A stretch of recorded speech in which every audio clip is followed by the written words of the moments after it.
नमस्कार दोस्तों, welcome to digi classes. तो आज की इस वीडियो में हम लोग देखेंगे 1 फरवरी 2025 से रिलेटेड इम्पोर्टेंट करंट अफेयर। तो चलिए शुरू करते हैं अपना वीडियो। तो हमारा पहला प्रश्न है, हाल ही में किसने आर्थिक सर्वेक्षण 2025 का अनावरण किया है? तो हाल ही में फाइनेंस मिनिस्टर निर्मला सीतारमण जी ने आर्थिक सर्वेक्षण 2025 का अनावरण किया है। तो ऑप्शन नंबर बी हमारा सही हो जाएगा, निर्मला सीतारमण। तो चलिए कुछ बजट के बारे में जान लेते हैं, जो कि आज 1 फरवरी को पेश किया जाएगा पार्लियामेंट में। तो जो बजट है, इस नाम का कोई शब्द इंडियन कॉन्स्टिट्यूशन मतलब भारतीय संविधान में नहीं है। उसमें वार्षिक वित्तीय विवरण है, एनुअल फाइनेंशियल स्टेटमेंट नाम से एक स्टेटमेंट है अनुच्छेद 112 में, जिसको हम लोग आम रूप से बजट कहा जाता है। और 2017 में रेलवे बजट का सामान्य बजट के साथ विलय कर दिया गया था। मतलब 2017 से पहले रेलवे बजट अलग से पेश हुआ करता था, और जो जनरल बजट है या फिर यूनियन बजट कह लें, वो अलग से पेश होता था। और 2017 में उसको दोनों को मिला के एक कर दिया गया। संसद में बजट 6 चरणों में पेश किया मतलब गुजरता है 6 चरणों से। तो पहला है बजट की प्रस्तुति, दूसरा है सामान्य चर्चा, तीसरा है विभागीय समितियों द्वारा समीक्षा, चौथा है अनुदान की मांगों पर मतदान, और पांचवा है विनीय आयोग विधेयक का पारण, और लास्ट है वित्त विधेयक का पारक्षण। ये 6 चरण है। इतने चरण से हमारा जो बजट है वो गुजरता है, उसके बाद से एक फाइनल बजट पेश किया जाता है। नेक्स्ट पॉइंट देखते हैं, कुछ इंपॉर्टेंट है ये। तो भारत का जो पहला बजट है वो जेम्स विल्सन द्वारा पेश किया गया था 18 फरवरी 1869 को। और जो स्वतंत्र भारत का पहला पूर्ण बजट पेश किया गया था वो आर के शानमुखम चित्ती द्वारा पेश किया गया था। और 1955 में सीडी देशमुख ने अंग्रेजी और हिंदी दोनों दस्तावेजों को छापने की प्रथा शुरू की। और मतलब 1955 से पहले जो यूनियन बजट होता था वो केवल अंग्रेजी भाषा में पेश किया जाता था। लेकिन सीडी देशमुख जी ने 1955 से अंग्रेजी और हिंदी दोनों भाषाओं में बजट को छापने का प्रथा शुरू किया। और भारत का पहला डिजिटल बजट 1 फरवरी 2021 को वित्त मंत्री निर्मला सीतारमण जी द्वारा पेश किया गया था। और 2020 में उनका जो निर्मला सीतारमण जी ने इतिहास का सबसे लंबा बजट का भाषण दिया था, जो 2 घंटे और 42 मिनट से अधिक समय तक चला था। ये रहा कुछ बजट का इम्पॉर्टेंट पॉइंट, या फिर कह लें एक ब्रीफ व्यू। अगर अभी तक आपने हमारा यूट्यूब चैनल सब्सक्राइब नहीं किया है तो प्लीज़ सब्सक्राइब कर लीजिए और बेल आइकन जरूर दबाएं और वीडियो पूरा देखें। नेक्स्ट क्वेश्चन है, हाल ही में किस खिलाड़ी को लाइफ टाइम अचीवमेंट अवार्ड से सम्मानित किया जाएगा? तो सचिन तेंदुलकर जी को, जो कि इंडियन क्रिकेट के खिलाड़ी थे, इन्हें लाइफ टाइम अचीवमेंट अवार्ड से सम्मानित किया जाएगा। तो ऑप्शन नंबर डी हमारा सही हो जाएगा, सचिन तेंदुलकर। ये रहे सचिन तेंदुलकर जी। और जसप्रीत बुमराह और स्मृति मंधाना को साल का सर्वश्रेष्ठ पुरुष और महिला क्रिकेटर चुना गया है। नेक्स्ट क्वेश्चन है, हाल ही में किसे सोनी का नया सीईओ नियुक्त किया गया है? तो हाल ही में हिरोकी टोटोकी को सोनी का नया सीईओ नियुक्त किया गया है। तो ऑप्शन नंबर बी हमारा सही हो जाएगा, हिरोकी टोटोकी। तो चलिए कुछ इंपॉर्टेंट पॉइंट देख लेते हैं। राजेश निर्वाण को नागरिक उड्डयन सुरक्षा ब्यूरो के महानिदेशक के रूप में नियुक्त किया गया है। मारुति सुजुकी के एमडी और सीईओ के रूप में हिसाशी ताकुची को फिर से नियुक्त किया गया है। वेदांता रिसोर्सेज ने देसनी नायडू को पहला सीईओ नामित किया। एसएसबी प्रमुख अमृत मोहन को बीसीएएस डीजी के रूप में अतिरिक्त प्रभार मिला है। आयुष्मान खुराना को फिक्की फ्रेम की 25वीं वर्षगांठ संस्करण के लिए ब्रांड एम्बेसडर नियुक्त किया गया है। और लास्ट है, वरिष्ठ आईपीएस अधिकारी महेश कुमार अग्रवाल जी को बीएसएफ एडीजी के रूप में नियुक्त किया गया है।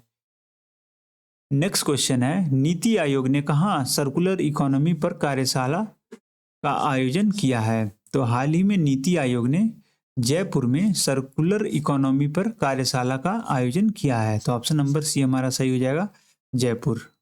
तो चलिए राजस्थान के बारे में देख लेते हैं, जिसका कैपिटल है जयपुर। और राजस्थान की गवर्नर है हरिभाव कृष्णराव बागड़े, और राजस्थान के चीफ मिनिस्टर हैं भजनलाल शर्मा जी। और ये रहा राजस्थान मैप पे। राजस्थान में केवलादेव नेशनल पार्क है, रणथंभौर नेशनल पार्क है, मुकुंदारा नेशनल पार्क है, डेजर्ट वाइल्ड लाइफ सेंचुरी है, और केला देवी वाइल्ड लाइफ सेंचुरी है राजस्थान में। ये कुछ इंपॉर्टेंट वाइल्ड लाइफ सेंचुरी और नेशनल पार्क्स हैं राजस्थान के। नेक्स्ट क्वेश्चन है हमारा, हाल ही में, यहाँ में होगा, हाल ही में किसने Indian renaissance the Modi decade पुस्तक का विमोचन किया है? तो हाल ही में अमित शाह जी, जो कि भारत के गृह मंत्री हैं, इन्होंने Indian renaissance the Modi decade का पुस्तक का विमोचन किया है, और इस पुस्तक के लेखक हैं डॉक्टर ऐश्वर्य पंडित जी। नेक्स्ट क्वेश्चन है, बिंदिया रानी देवी ने राष्ट्रीय खेलों में कौन सा पदक जीता है? तो हाल ही में उत्तराखंड के देहरादून में 38वां राष्ट्रीय खेलों का मतलब आयोजन किया जा रहा है। इसमें बिंदिया देवी ने स्वर्ण पदक जीता है 55 किलोग्राम के वर्ग में। तो ऑप्शन नंबर ए हमारा सही हो जाएगा। और ये मणिपुर की रहने वाली हैं। इनका पूरा नाम है भारतलक एस बिंदिया रानी देवी। ये रही बिंदिया रानी देवी। नेक्स्ट क्वेश्चन है, आईएसएस के एक्सियम 4 मिशन के लिए किसे पायलट चुना गया है? तो हाल ही में भारत के एयरफोर्स के पायलट रह चुके शुभांशु शुक्ला जी को एक्सियम मिशन के लिए पायलट चुना गया है। तो ऑप्शन नंबर ए हमारा सही हो जाएगा, शुभांशु शुक्ला। और ये हैं शुभांशु शुक्ला जी। तो चलिए एक्सियम मिशन के बारे में जान लेते हैं, जो कि एक यूएसए के द्वारा या फिर कह लें अमेरिका के द्वारा एक आईएसएस में भेजा जाने वाला प्राइवेट अंतरिक्ष यान मिशन है। यह एक्सियम मिशन द्वारा संचालित है और स्पेसएक्स क्रू ड्रैगन अंतरिक्ष यान का उपयोग करता है। ये जो मिशन है उसमें स्पेसएक्स द्वारा विकसित ड्रैगन अंतरिक्ष यान का उपयोग किया जाएगा, और यह उड़ान नासा के सहयोग से किया जाएगा, जिसमें इसके पहले भी 3 मिशन कराए जा चुके हैं, एक्सियम 1, एक्सियम 2 और एक्सियम 3, और उसके बाद से ये एक्सियम 4 मिशन है। एक बार डॉक करने के बाद निजी अंतरिक्ष यात्री आईएसएस पर 14 दिन तक बिताएंगे, और अमेरिका के फ्लोरिडा में नासा के जो कैनेडी स्पेस सेंटर है वहाँ से इस मिशन को लॉन्च किया जाएगा। और जो निजी मिशन आईएसएस पर रहेंगे उसमें पोलैंड, हंगरी के भी यात्री शामिल हैं। तो जैसे ये एक्सियम स्पेस ट्विटर हैंडल पे ट्वीट किया गया है, इस मिशन का नाम AX4 भी है, जिसे कहा गया है AX4। इसमें एक अमेरिका के कमांडर पेगी विटसन है, और इंडिया के मिशन पायलट हैं शुभांशु शुक्ला, और पोलैंड के हैं मिशन स्पेशलिस्ट लावोस उजनाज़की, ये मिशन स्पेशलिस्ट हैं पोलैंड के, और हंगरी के हैं मिशन स्पेशलिस्ट टिबोर कापू। ये 4 लोग एक्सियम 4 मिशन में आईएसएस पे जाएंगे, इंटरनेशनल स्पेस स्टेशन पे।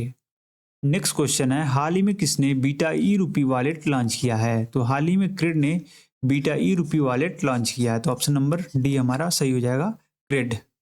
नेक्स्ट क्वेश्चन है, ब्रिक्स युवा परिषद उद्यमिता कार्य समूह की बैठक की अध्यक्षता कौन करेगा? तो दक्षिण अफ्रीका ब्रिक्स युवा परिषद उद्यमिता कार्य समूह की अध्यक्षता करेगा। तो ऑप्शन नंबर बी हमारा सही हो जाएगा, दक्षिण अफ्रीका। तो चलिए दक्षिण अफ्रीका के बारे में जान लेते हैं। कैपिटल है प्रेटोरिया, और साउथ अफ्रीका के प्रेसिडेंट है साइरिल रामाफोसा, और साउथ अफ्रीका की करेंसी है साउथ अफ्रीकन रांड। और ये रहा साउथ अफ्रीका मैप पे। नेक्स्ट क्वेश्चन है, ministry of micro small medium enterprises ने भारत में एमएसएमई की डिजिटल उपस्थिति को बढ़ावा देने के लिए कौन सी पहल शुरू की है? हाल ही में ministry of micro small medium enterprises ने एमएसएमई की डिजिटल उपस्थिति को बढ़ावा देने के लिए टीम पहल लॉन्च किया है। तो ऑप्शन नंबर बी हमारा सही हो जाएगा, टीम पहल। तो चलिए जल्दी से रिवीजन कर लेते हैं पिछले करंट अफेयर्स का। अंतर्राष्ट्रीय सरस्वती दिवस हरियाणा में मनाया गया है। राष्ट्रीय पैरा एथलेटिक्स चैंपियन 2025 का लोगो चेन्नई में लॉन्च किया गया है। असम के मुख्यमंत्री ने डिब्रूगढ़ शहर को असम राज्य की दूसरी राजधानी बनाए जाने की घोषणा की है। Senior national table tennis championship 2025 का आयोजन सूरत में किया गया है। लापता लेडीज जो मूवी है उसको जापान अकादमी फिल्म पुरस्कार के लिए शॉर्टलिस्ट किया गया है। आईसीसी महिला चैंपियनशिप का खिताब ऑस्ट्रेलिया ने जीता है। और हाल ही में जियो ने यूपीआई भुगतान के लिए जियो साउंड पे नामक एक सर्विस लॉन्च किया है। उत्कर्ष ओडिशा बिजनेस कॉन्क्लेव का उद्घाटन नरेंद्र मोदी जी ने किया है। भारतीय समाचार पत्र दिवस 2025 29 जनवरी को मनाया गया था। और हाल ही में प्रणोदन प्रणाली केंद्र के निदेशक के रूप में एम मोहन जी को नियुक्त किया गया है। तो ये रहा पिछला करंट अफेयर का रिवीजन।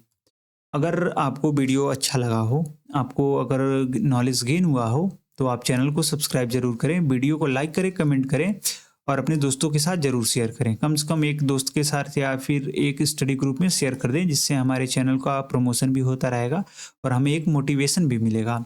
और इस वीडियो से रिलेटेड कोई भी पीडीएफ या क्विजेस वगैरह करने के लिए हमारे टेलीग्राम चैनल @dg_classes को जरूर ज्वाइन करें।